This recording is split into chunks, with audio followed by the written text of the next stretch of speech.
started pumping my legs. I put my face to the sky and I was like, oh, this feels so good. I pumped and I pumped and I pumped. And you know when you're in that swing set, I know everybody knows what I'm talking about, and you almost feel like you're gonna go up and over, and you pop and you just sit there and kind of float weightlessly. I was living my best elementary life.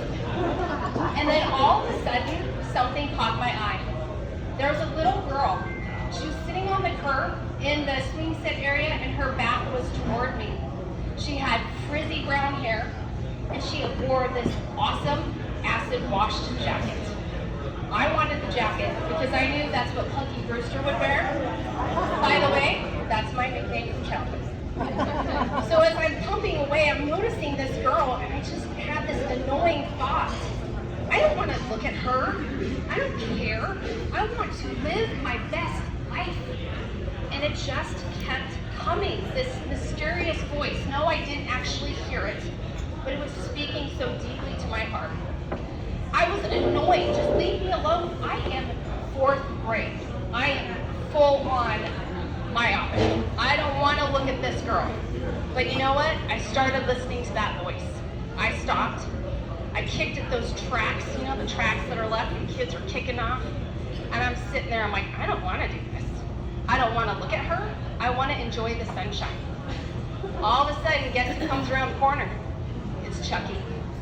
And Chucky has that all too well known look on his face, and I knew the bullying was coming. So I had great encouragement to hop off that swing and find out what was going on with that girl. I cannot tell you what I said to her. I can tell you, excuse me, what she told me. My dad's hurting me. Nobody knows. Please help. It was the hardest thing, and I still remember it today. So, hop forward. I go to college. I pour myself into the mental health field. By the way, I'm very hormonal. So I pour myself into the mental health field. I worked in psych units, I worked in group homes, you name it, it's what I did. In fact, I worked 3 jobs, went to school full time, and my grades really suffered. But I knew I had to learn everything about counseling and psychology, because you know what I heard on that playground? Go and help, and always help. So I did it. At the age of 21, I had seen some of the worst things. I wish I didn't have the memories. I had my arm dislocated by a child in the psychiatric unit. And I hit burnout at 21 years old. And I walked away. And in that day, I threw my hands up and I said to God, who was that mysterious voice, I don't care what you told me to do. I'm done. I'm not counseling. I'm not listening to you. I swear to God, I'm not doing this. I don't recommend swearing to God. So let's jump forward a little more after college years. I met the love of my life. We met on Match.com before we were swiping left and right. And we moved to Texas. And this is where we spent 4 years of our life. We were very alone, no family, no friends. It's where I had my boys. I loved this time. It's where I got to know myself. It's where I had to really kind of tune into this voice. And so during this also, I had severe postpartum depression. My husband was gone all the time, and I'm in this great, I love the state of Texas, but it was pretty lonely. And I was so bored. I am one of those moms that I really struggled with those baby years. I am not the mama that says, oh, I love being pregnant and I love these. I was not that mama. And so what happened is I caught the entrepreneurial bug in Dallas, Texas. So I came up with this fabulous idea. I opened up my first business. It was called Walking in the Word. I went to the dollar store, got those cheap flip-flops, got all kinds of stuff to bedazzle them, Texas style. If you know anyone from Texas, you know what I'm talking about. And I wrote scripture around the edges of my flip-flops. I think I sold 25 pair, so not exactly a booming business. But I did catch the bug. So let's jump forward again. We jumped to Georgia in 2011. My husband's actually from here. He's a Lasker kid. So we showed up to to Georgia to be here for family. And as many of us know, sometimes family's not all that they're cracked up to be. And it was pretty painful. It was very painful. So again, I thought, I have to figure this out. I've got to do something for me. I love the boys, but now they're in school full time. What do I do? And remember, I swore to God, I am not going to be a therapist. So I put on my creative hat, actually my chef coat, and I became a private chef. So I created myself in the Atlanta area, my business boomed, and actually I had a run-in with Master Chef, but that is another story for a different day. So it was great. I loved chefing. It was a lot of fun. And wouldn't you know, every time I was in somebody's kitchen, they would come in, because I do make fabulous.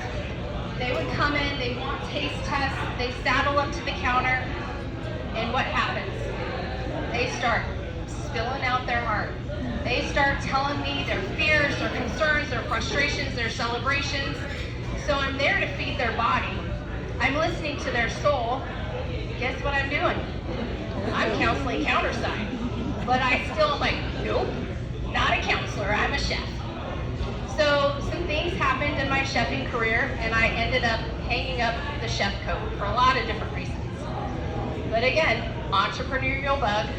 The boys are at school, my husband's working, I need something to keep me busy.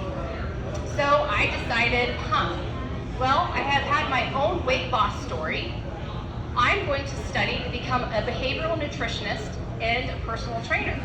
So I studied and I studied and I studied. I passed my exams and I opened up a women's only fitness studio. And it was amazing and really hard. I would start my day at 3:30 in the morning and went until 6:30 at night, all the while managing my boys in the home. But something else happened in that gym.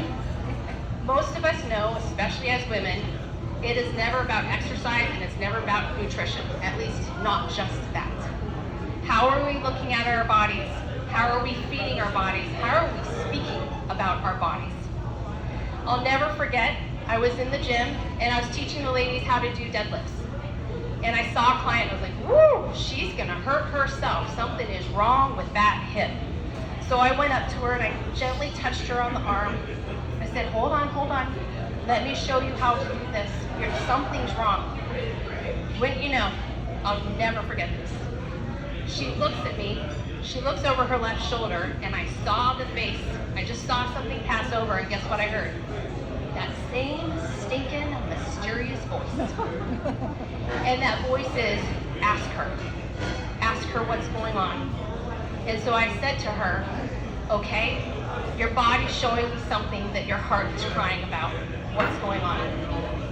Guess what? She's still my counseling client today. So, you guys noticing a theme? Don't swear to God that you won't do something. So my husband got a transfer out of state, and some odd circumstances, I shut down the women's studio, but we decided not to take the transfer. It wasn't good for our boys. So again, I'm back to square one. I need something to do. And I thought, you know what I'm going to do? For all of these years, I have been applying something called CBT, Cognitive Behavioral Therapy. It's a fancy way to say that the way we think, the way that we feel, the way that we act. So I was using it in my undergrad. I used it at the counter in my chefing. I used it with my clients in the studio. I used it with my kids. So I am going to become an executive coach and a life coach. Because that's not really counseling, right? So it was amazing. This was the first time with all these entrepreneurial, bouts in my life that I was successful. It was the first time I was operating outside of the red. I mean, I felt like I was a success. I felt like, oh, I'm making the money. Here's my worth. Everything, it's all this. I'm amazing. It was so incredible. And then guess what happened? COVID. And I'm sure, like all of you, you were devastated, not only in your homes and your mental health, but your financials. But I lost everything in a matter of days. I mean, it would have been wrong if I held all those clients to a contract. Who would I be? So I let them all go. And I have this thing in me with all these jobs, these entrepreneurial pursuits, that I've never taken money from my family.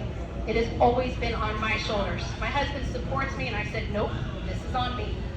So I took a hit. And my mental health took a hit. So I'll never forget, my husband and I, one of the million days we're on lockdown, we're sitting on the couch, and I was just crying to him. And this is awful, I'm such a loser, I'm such a failure. I finally have this business where I'm actually successful, and seriously, COVID? You know what this man said to me? He says, when are you going to stop being upset? Are you going to actually listen to what God told you to do in 4th grade and look at this as an opportunity? First of all, yes, he's right now, but who gets sick of the husbands wanting to fix us when we just want to complain and cry? Right? So I just kind of was like, all right, honey, love you. Nice chat. 2 days later, I get an email. And it's a gal who says, I really want to take advantage of this pandemic and do executive coaching. So guess what I think? I'm like, okay, I'm not a loser. I can get this going. This is absolutely what I'm made to do.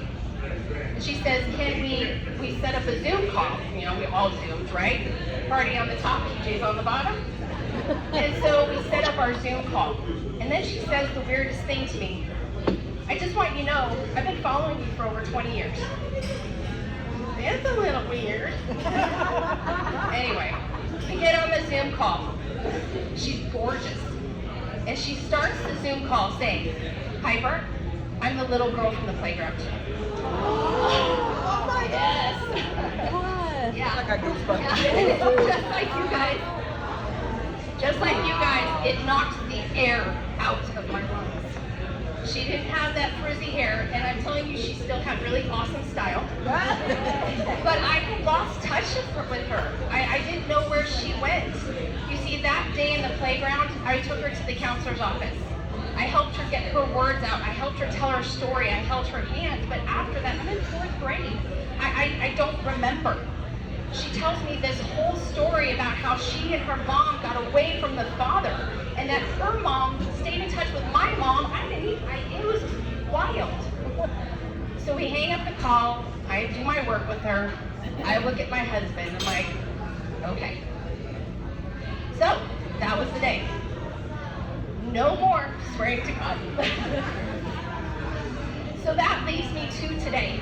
I am blessed. Getting hormonal. I finally said, fine. I went back and got my master's. I just finished. August 17th. What's even crazier is my business partner, my mentor, Susan. She came to me months before I graduated. She said, hey, why don't we do this thing together? So not only did I graduate, we opened up our business July 19th. So I work with Untangled Minds, and I help individuals untangle their thoughts. You see, I had to apply the CBT to myself with the story that I was telling myself. I told myself that I was a loser and that none of these businesses had anything to do with anything. In fact, I could see I was counseling during those businesses, but during that time, I was not counseling. And I believed every single lie. And in my world, we call that faulty cognitions, distorted thinking. And so I had to step back, look at my story, and untangle how I was thinking. So today, this is what I want to leave with you. What are the lies that you're believing? What are the faulty cognitions? Because those are the things that are keeping you trapped in emotions that just take over, and then all of a sudden you're in behaviors that you can't seem to break. I want you to be able to find your story. I want you to be able to listen to the right voice. Don't ignore it. But I have to teach you how to separate the truth from the lies. And that's what we do at Untangled Minds. I help people untangle their thoughts through the use of CBT. And it has been the greatest blessing of my life that God started me on in 1988.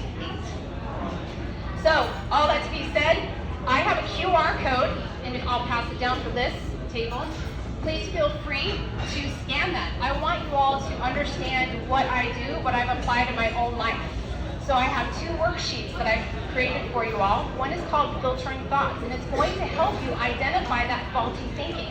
Was I a loser? No, I wasn't. I was believing a distortion that was maybe spoken over me.